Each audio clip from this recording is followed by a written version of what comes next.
নমস্কার, আমি সঙ্গমিত্রা। আমার এই সহজ রান্না চ্যানেলে আপনাদের সবাইকে স্বাগত। আজ আমি রান্না করছি বেগুন দিয়ে কাতলা মাছের ঝোল। আপনারা খুব সহজেই বাড়িতে বানিয়ে নিতে পারেন এই বেগুন দিয়ে কাতলা মাছের ঝোল।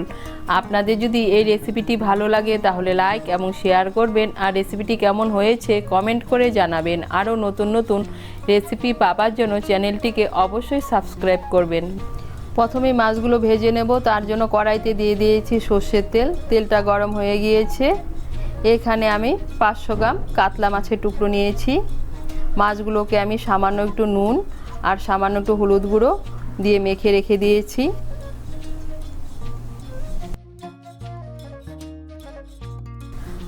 মাছগুলোকে লাল করে ভেজে নেব। এই দেখুন, মাছগুলোকে লাল করে ভেজে নিয়েছি। এইভাবে আমি বাকি মাছগুলোকে লাল করে ভেজে নেব।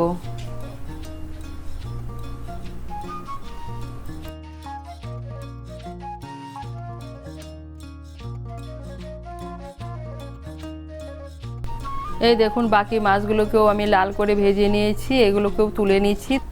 কড়াইতে যে তেল আছে এই তেলের মধ্যে আমি বেগুনগুলো ভেজে নেব। এখানে আমি একটা বড় সাইজের বেগুন নিয়েছি। বেগুনটাকে আমি টুকরো করে কেটে নিয়েছি। এর মধ্যে দিয়ে দেবো সামান্য একটু নুন আর সামান্য একটু হলুদের গুঁড়ো।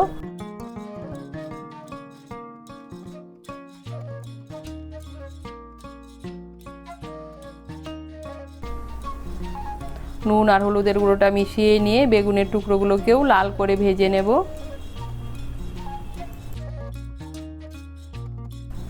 এই দেখুন, আঁচটাকে বাড়িয়ে আমি বেগুনের টুকরোগুলোকে লাল করে ভেজে নিয়েছি। এখন আমি বেগুনের টুকরোগুলোকে তুলে নেব। কড়াইতে দিয়ে দিচ্ছি আর অল্প সর্ষের তেল। তেলটা গরম হলে এর মধ্যে দিয়ে দিচ্ছি একটা তেজপাতা আর দিয়ে দিচ্ছি হাফ ছোটো চামচ গোটা জিরে। ফোড়নটা দিয়ে একটু নাড়াচাড়া করে নিয়ে এর মধ্যে দিয়ে দিচ্ছি একটা টমেটো বাটা। এর মধ্যে দিয়ে দিচ্ছি একটা মাঝারি সাইজের টমেটো বাটা।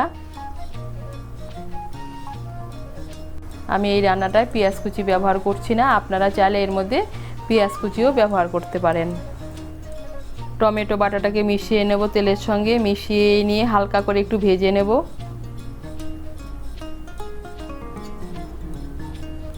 টমেটো বাটাটাকে মিশিয়ে নিয়ে হালকা করে একটু ভেজে নিয়েছি। এখন এর মধ্যে দিয়ে দিচ্ছি আদা বাটা। এর মধ্যে দিয়ে দিচ্ছি 1 চামচ আদা বাটা।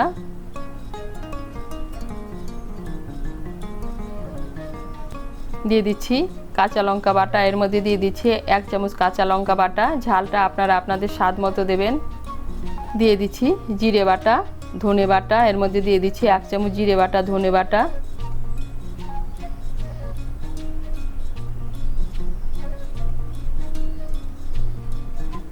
দিয়ে দিচ্ছি হলুদের গুঁড়ো। এর মধ্যে দিয়ে দিচ্ছি হাফ ছোটো চামচ হলুদের গুঁড়ো।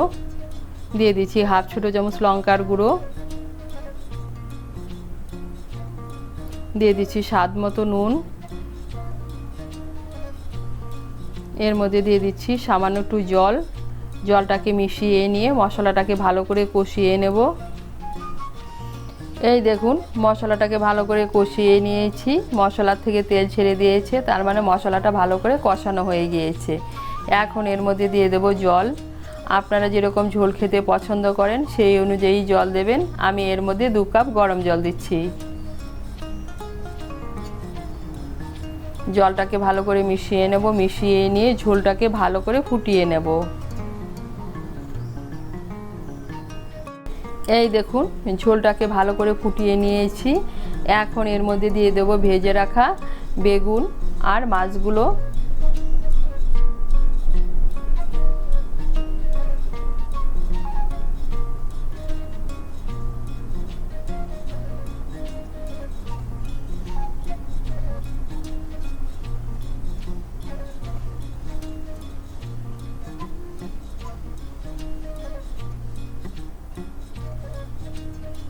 বেগুন আর মাছগুলোকে ঝোলের সঙ্গে ভালো করে মিশিয়ে নেব। মিশিয়ে নিয়ে আঁচটাকে মিডিয়াম করে 6-7 মিনিট ভালো করে রান্না করে নেব।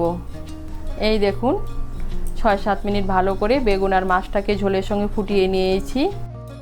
এখন এর মধ্যে দিয়ে দেব চিড়ে রাখা কাঁচা লঙ্কা আর দিয়ে দেব অল্প ধনেপাতা কুচি। ধনেপাতা কুচিটাকে মিশিয়ে নেব। মিশিয়ে নিলেই তৈরি বেগুন দিয়ে কাতলা মাছের ঝোল। আপনারা এভাবে বেগুন দিয়ে কাতলা মাছের ঝোল বানিয়ে খেয়ে দেখবেন, খেতে কিন্তু খুব ভালো লাগে। তৈরি হয়ে গেল বেগুন দিয়ে কাতলা মাছের ঝোল।